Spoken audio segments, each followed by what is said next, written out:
दाता साहब दी जिदी वजह तो आज दाता दाता हो रही है। इसका नाम क्या है? कश्फुल महजूब। और मैं इस पे महकमा औकाफ पंजाब को मैं ये समझता हूं कि दो बड़े काम किए इस वक्त। एक तो अरबों रुपया लगाकर आपका शाहकार मजार तामीर किया, हाँ जी। और दूसरा, अगर मैं कहूं कि बर्र-ए-सगीर में कुरान के बाद किसी इदारे ने किसी किताब को वाक़अतन दीदा से शाये किया है तो ये किताब कश्फुल महजूब है।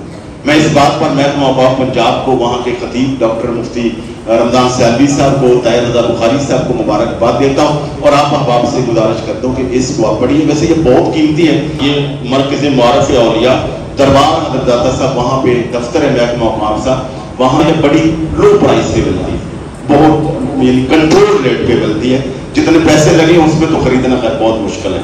तो ये बहुत एहतमाम के साथ शाये की है और ये दाता साहब की किताब है जिसकी वजह से इस किताब के बारे में हज़रत ख्वाजा महबूब इलाही जज़ाकल्लाह खैर, ये देख रहे कि पहले ऊपर बैग, फिर वो डब्बा, फिर नापो। क्या पाकिस्तान में इस तरह की तबाद की दुनिया में मैंने तो कोई किताब नहीं देखी, तो ये मुझे बहुत खुशी हुई। अल्लाह जज़ाए खैर दे।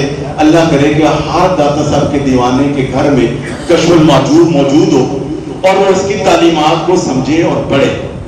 और मैंने हज़रत महबूब इलाही सुल्तानुल हिंद हज़रत ख्वाजा निज़ामुद्दीन औलिया फरमाते हैं, आप फरमाते हैं कि जिसका मुर्शिद ना हो, जिसका पीर ना हो, और हम में से अक्सर का नहीं होता, हम में से अक्सर का, और ज्यादा पीर ना हो, मुर्शिद को आलिम रब्बानी ना हो, हाँ जी, तो फिर पैसे ही पीर होता है।